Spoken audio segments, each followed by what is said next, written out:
Hello guys, my name is SVB and I'm back with another video, and today we're going to be doing something I haven't done in a little while, a map guide. Now I actually decided this video through the help of my patrons, and they voted to select Numbani as the map they most wanted to see broken down. So we're going to head to the birthplace of Orisa for a look at where to hold and where to attack from. As always, if you see something you like in a video or learn something new, then please do like and subscribe and hit that notification button. Also, if you're interested in becoming a patron too and getting the chance to vote on which video you'd like to see me do next, then follow the link in the description because I've just added some loyalty rewards as well, which include coaching sessions and a thank you card.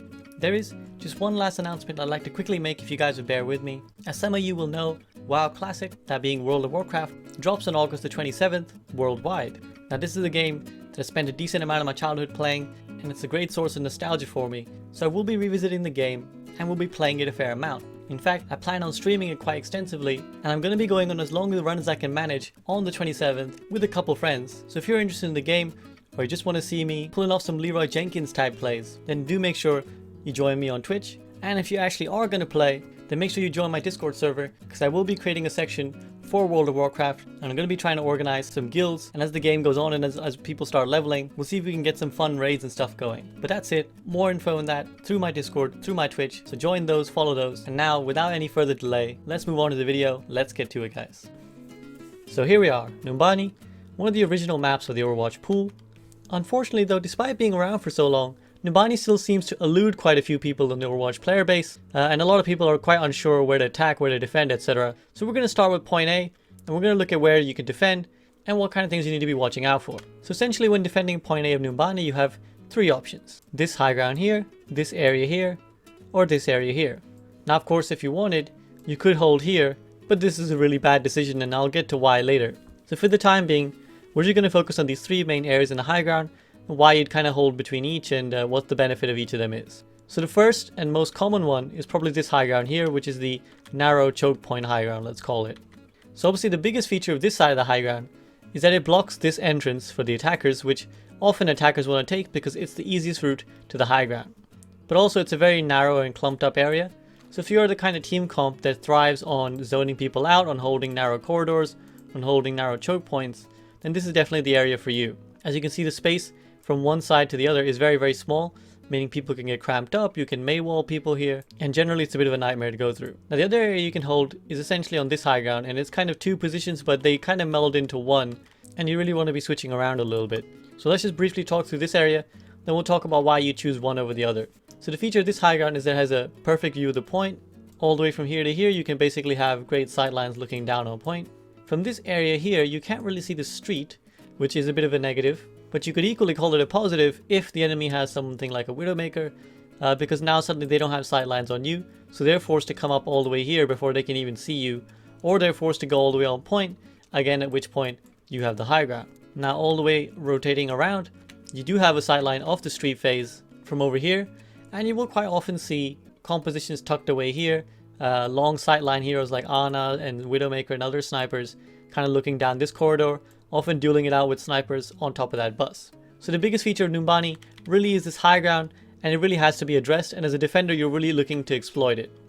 Now where exactly you hold is probably going to depend on what kind of composition you're running, and of course what the attackers are doing. Now at the start of the round, if you're wondering where you should go, think about this.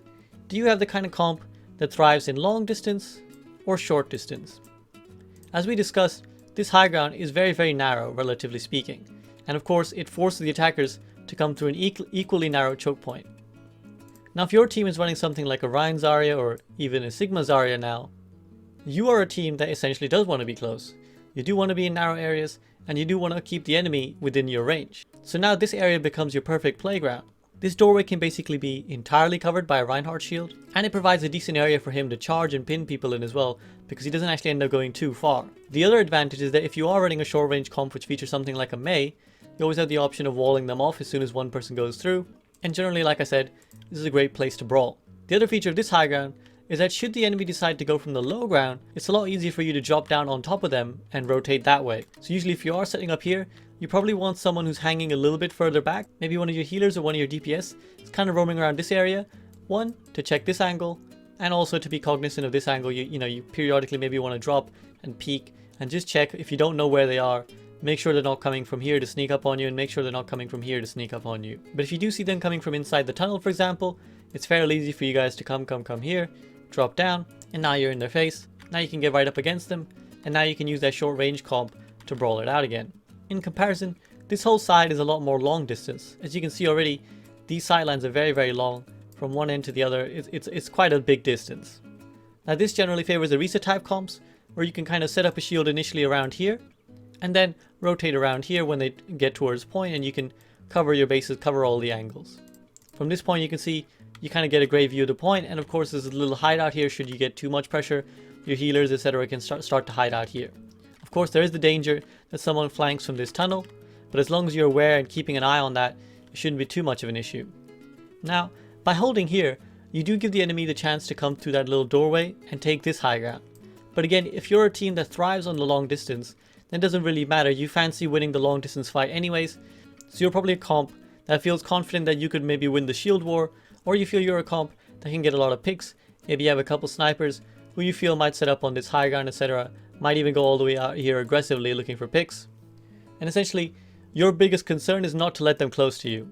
As I've spoken about before in various videos, with an Orisa, obviously the last thing you want is the enemy in front of your face, and more importantly in front of your shield. So if your comp is mostly only bothered about holding this area and not letting the enemy get too close, then this is the perfect spot for you. And obviously one of the things both areas feature is that they're on the high ground and not on the point. So this is where point contesting becomes really important part of your strategy. With the short range comp, it's not so much of an issue, because the minute you see them, let's say, run on point from here or even down main street, it's not too much of an issue for you guys to coordinatedly jump down together, focus the target down, and because you like to brawl anyways, you're not too fussed if a lot of them are set up on point. With the long range comp, things can be a little bit more tricky, and particularly in uncoordinated games, people tend to panic a lot and drop in staggered fashion. But again, the thing to remember here is, if you are holding this area, or even if you're all the way over here on this side where you get a better angle of the point, you just need to make sure you keep one person on point. You don't need to throw everybody on, because if you are running an Orisa barrier and you got to set up here or you got to set up here, then all you're really trying to do is launch some spam this way, launch some spam this way, launch some spam this way, and essentially you've created an amazing crossfire, because you can essentially have 1, 2, 3 angles of pressure and one person on point. So all you're really trying to do is keep this one person alive, keep the point contested, and eventually all these 3 sources of damage should start to do enough work that the enemy just can't survive, they just can't stay on point.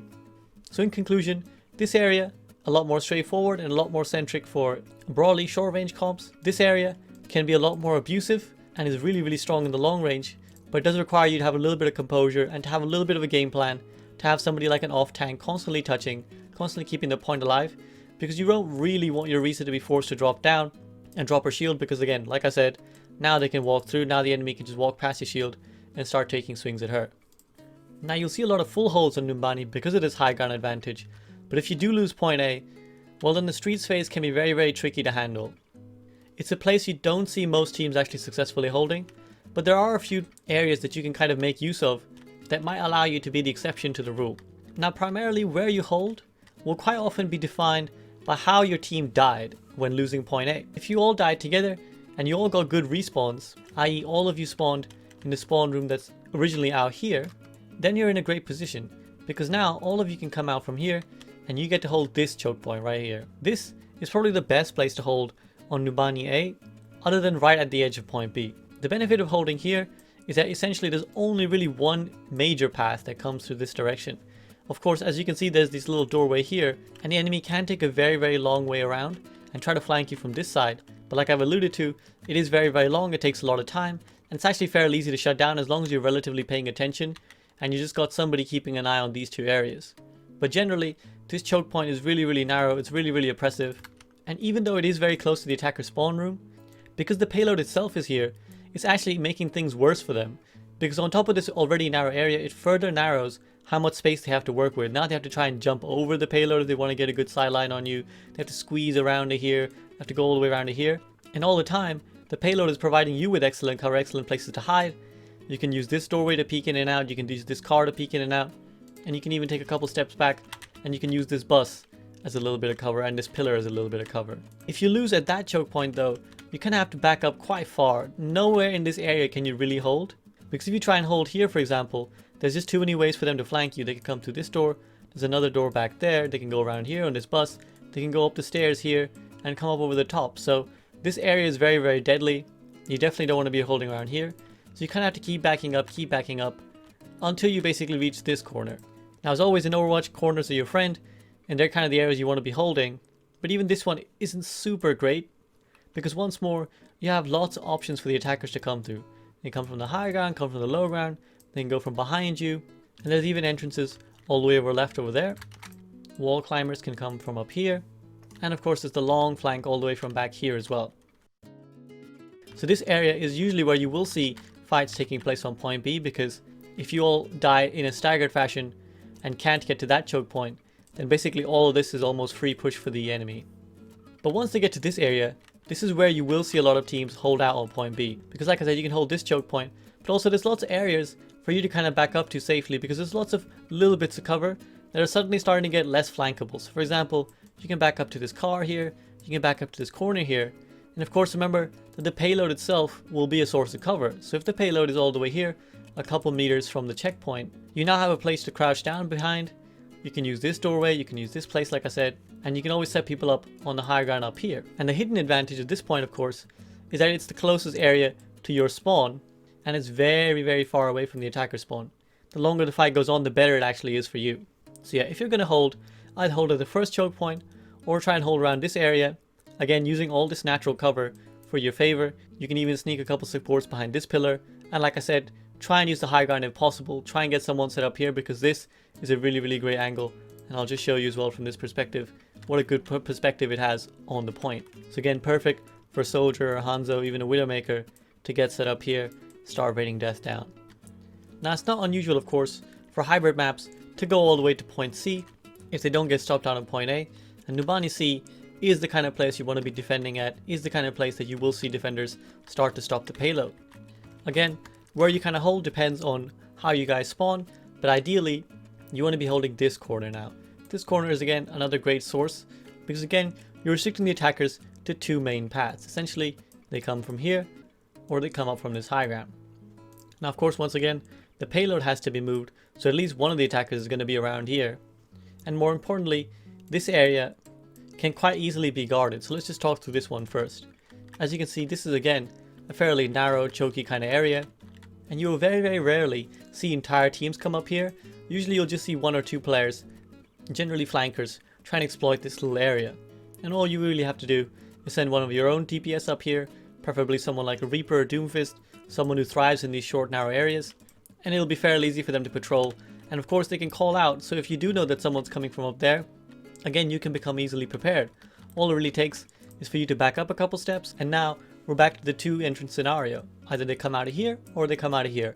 Either way, when they drop, you get right on top of them, or if they come through here, you get right on top of them. It's fairly straightforward, and most of the time, like I said, you'll see attackers coming from this area, and you can use this area for natural cover, you can use the payload for natural cover, and your longer range characters can use this corner to hide around here, and there's even the little health pack room over there. If however the attackers do manage to push their way through that first choke point, again now you're in a little bit of trouble, because as you can see, this area of Numbani is very, very wide open and very, very big. There's not a lot of readily available cover that actually stops the payload from moving. So this is where usually you see the scrambles take place with overtime fights and constant spawn trickles. Because essentially, although this is an unfavorable position tactically, you do have this one big advantage of having your spawn doors right next to this entrance. So a very, very common sight is for the payload to be somewhere around here, and for defenders just to be streaming their way in, rushing towards point, trying to desperately do something. Now those scenarios are fairly straightforward, but one tip I would give, as is the case in any stall scenario, just try to make sure you have one person on payload at any point, and then feel free to send out a couple people to try and make some plays, because where earlier you were potentially being exploited by flankers yourself, now you actually have a couple good options as a defender on Numbani to maybe sneak someone through this room, come from behind, attack here, sneak someone around from this side, maybe all the way here, or maybe they just come from here. And of course, when you are defending any of these areas, do pay attention to this one flank. This is probably the most deadly flank, because DPS can definitely come around from here. So make sure that you got somebody at least keeping one eye on this side of the map, because if you are holding, let's say around this corner, then one of the biggest ways you're probably going to lose is if someone comes around here, gets in your back line. So just make sure you got somebody who's got their eyes peeled, who's ready to watch for this kind of movement. But other than that, Numbani can be one of those weird maps where full holds are very likely and full pushes are very likely. Like I said, the streets phase is very difficult to hold, but point C is a lot more manageable, especially with the spawn advantage in this area. But even in this narrow choke point, you can see a lot of people get stalled out because defenders have a great advantage over here. Now let's talk through attack, and we'll get a bit of a fuller picture when we look at it from both sides. The point A of Numbani can be sometimes difficult to break down. Like I said, full holes are not uncommon here. So essentially as an attacker, you have a couple different routes you can go. Up till here, obviously it's a straightforward path, but now essentially you have a couple areas you can divulge. You can choose to go on the low ground, you can choose to go down main, or you can choose to go down this left side. Each of these paths kind of have different options, so let's talk through what each of them entail and the pros and cons of each path. So the most common path is usually just running down main, and this brings you to the point quickest. Now, of course, the advantage is that this is the fastest way to point. However, the big disadvantage is you're now leaving yourself super vulnerable to all this high ground, and of course, Numbani A is all about the high ground. So if you just try and run your way on the point, and many a team have tried this and failed, you will just find that there's too much damage from too many angles. It's just too hard to hold on this payload without getting whittled down. So you kind of have to be a little bit more clever than just running down here, unless your entire plan is to force the enemy to drop down, force them to panic maybe, and make a bad decision, and then you collapse on them. But really, when setting up game plans, you don't want to rely on enemies making mistakes for your plan to be successful. You need to make a solid game plan of things that you can do, actionable decisions that you can make, that will win you the fight. So if you go a little bit back, even if you do choose to go main, you can be a little bit more subtle with how you do it. And generally, if you do want to go main, the best comp suited for this is usually a dive comp. Why? Because the dive comp is basically the only comp that can get up onto this high ground very easily. Because once you get 3, 4, maybe even 5 members of your team up here, you've now essentially taken the high ground advantage away from the enemy team, and you've created a very nice angle for yourselves, because all you have to do is come around the corner, and now you can easily contest anybody who's up here. So with the dive comp, you have the best chance of contesting this high ground here, but sometimes you might be a little bit pressured out. Sometimes they might be doing too much damage in this direction, because of course it is a pseudo choke point. If we look back here, take 2 steps back, it is a very narrow area to come from. So again, if you want to be a little bit more clever with how you approach, then maybe you set up your dive in a slightly different way, which is that you send some people from main, you send some people all the way around, and then if you can get this coordinated, I know this is tough in your ladder games, but maybe you're queuing with a couple people, maybe you happen to have a couple of teammates who are really good at listening. Essentially, you can make a coordinated dive where you all jump from different angles on top of this ledge here. You could even send, for example, a Winston here with one jump and then another jump here. Essentially, if you have people coming in from all these different angles, it can become too difficult as an attacker to actually deal with them all. Like I said, if you're all coming from this area, it's fairly easy. All the damage just has to go in this direction. But if the damage is coming from all sorts of angles, then where do you look? Where do you attack as a team? Or where do you defend as a team, rather? And that's quite often where defenses, who are uncoordinated in particular, will fall apart. Now, if you don't really fancy running a dive comp, maybe it's not your strength, maybe you just don't really like it, you basically have 2 other areas. The other popular route that people often choose is up these stairs on the high ground. Again, like I said, one of the reasons this is popular is because it does give you access to the high ground that's so scary in Numbani. And as soon as you get through this little hallway, you have a great window into the point. Now again, this has advantages and disadvantages. This is of course easily accessible by any and all characters. So even if you're running a Reinhardt based comp, even if you're running an Orisa based comp, which is even less mobile, every single one of you can walk up these stairs, every single one of you can get up here, every single one of you can get set up on the high ground. Of course, there's 2 problems to this. One, if the defender is set up here, like I mentioned with their short range brawly comp, you'll find it nearly impossible to actually bully your way through here, and you'll have to be a little bit more subtle. Because if you just try and take this straight up fight and there's 4 or 5 of them over here, you're just going to be a way too big a disadvantage to actually make this successful, and you're probably going to lose a lot of players just on entry. The second disadvantage is that even if you do make it out here, you still have the potential to be exploited by the other high grounds. Because let's say you are running a Reinhardt based comp and you get your team set up here, well now what? Because they're still going to be spamming your shield the way they would have done even if you were down here. So they're not going to be too fussed, particularly if they're running some sort of Orisa comp.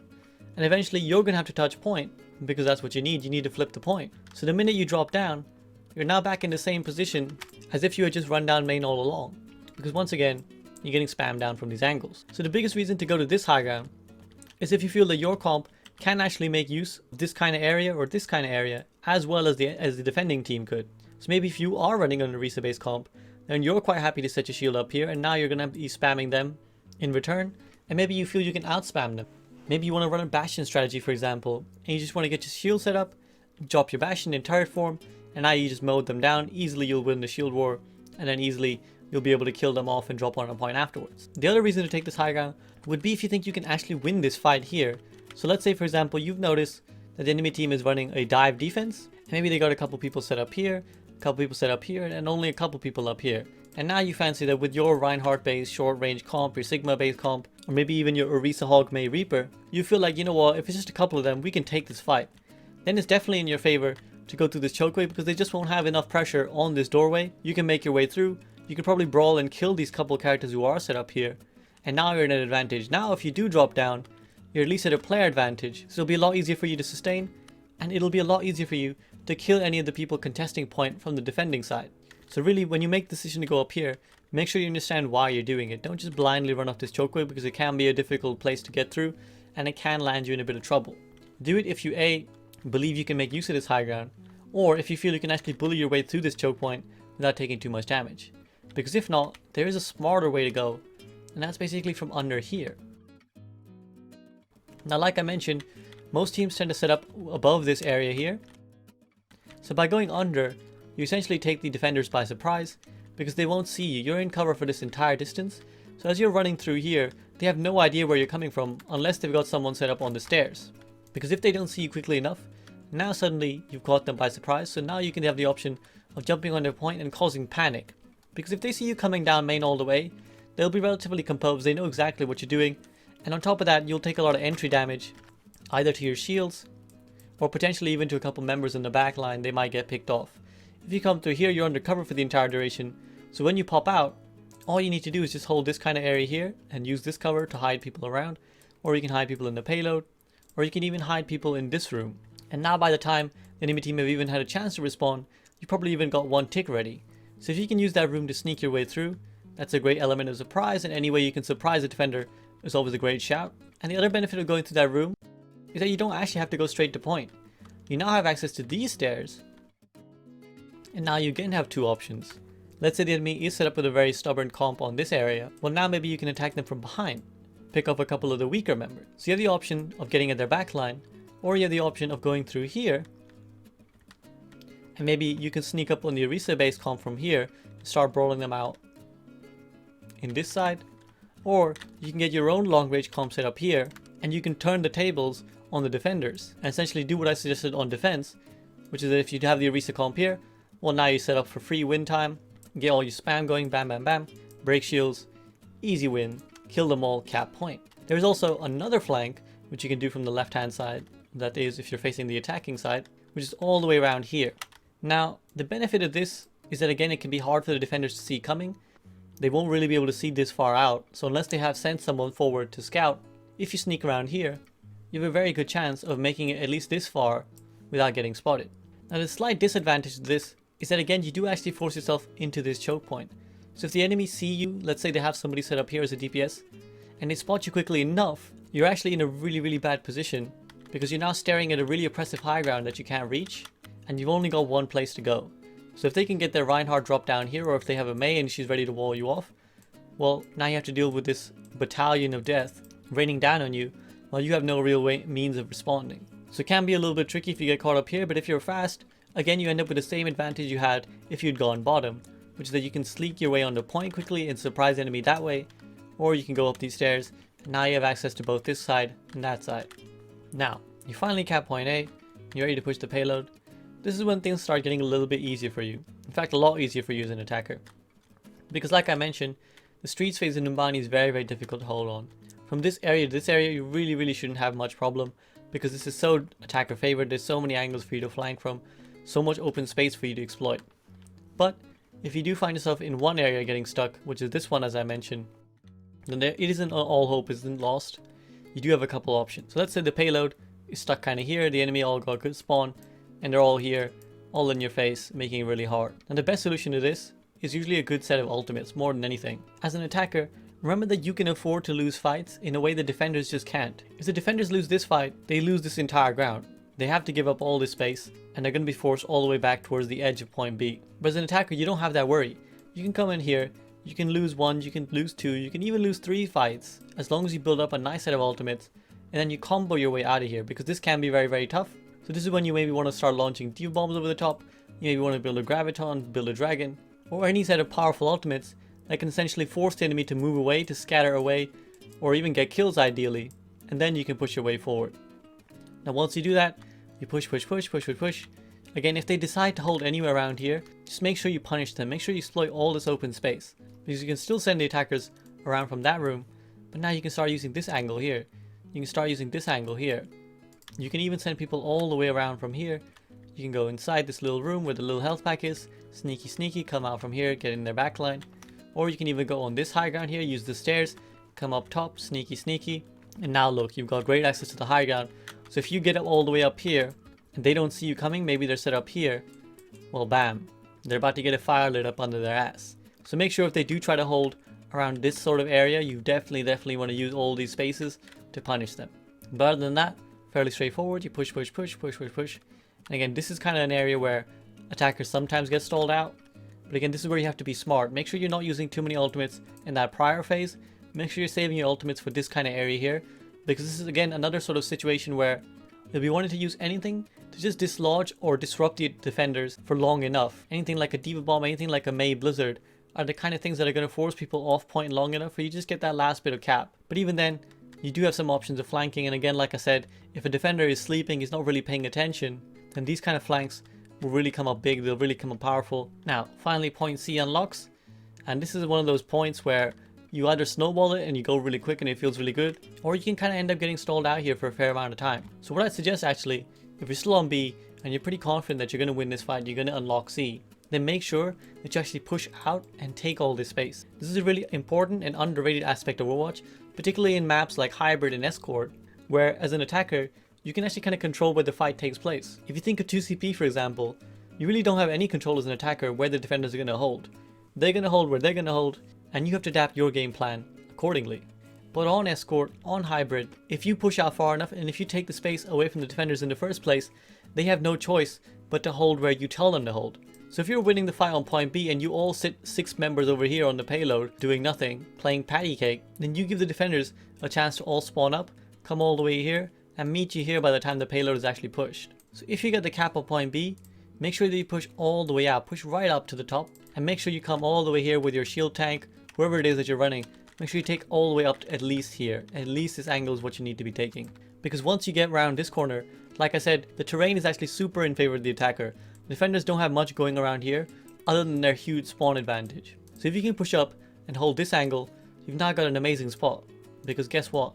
Not only do you have this main route here, you can send someone around this side, get them to flank from in here, or from here you can always send someone either to this small health pack room, which is a little bit of a quicker flank, but a bit more of an obvious flank, or you can get them to go all the way around from here, and now again, bam, they're in the back line. They can start picking off any supports who are set up around here. They can even start making sure the respawns don't get back as quickly and pick them off as they're coming one by one. So just make sure you take as much real estate as you can, because once you get to this point, it's fairly straightforward. You really should win this fight as long as you're smart about it. Defenders will be trying to trickle in one by one, so make sure you just pick them off as quickly as you can. Focus down targets, that's the most important thing in these stall situations. Make sure you're in command of your team, telling them exactly who to fight, telling them exactly who to focus. Because there's so much space here, there's so much cover as well in the payload, that you should be able to take them out fairly easily. And that's all I got for today, guys. Hope you found this video helpful, and hope that your games on Numbani go a little bit better as a consequence of this video. Because like I said, it is a map that's been around for a long time, but still seems to kind of confuse and trick people a little bit. People still find themselves getting a little bit stuck. As always, I want to give a big shout out to my patrons. I'm going to try and evolve them a lot more now in my future decisions on which video to make by polling them a little bit more frequently, because sometimes it's really helpful to get a feel for what you guys actually want to see and not just what I think you want to see. So if you want to have any sort of input on which videos I come up with next, and you're interested in some of those loyalty rewards or sneak peeks or discounts or free merch, then please do investigate Patreon, the link to which is in the description, and consider signing up. Do let me know in the comment section as well if you do have any ideas for future videos, because I do actually read quite a few of them and I have gotten a few good ideas for future videos through there. So if you got something you want to tell me, do let me know. Other than that, I'll be back next week with another video. See you guys soon.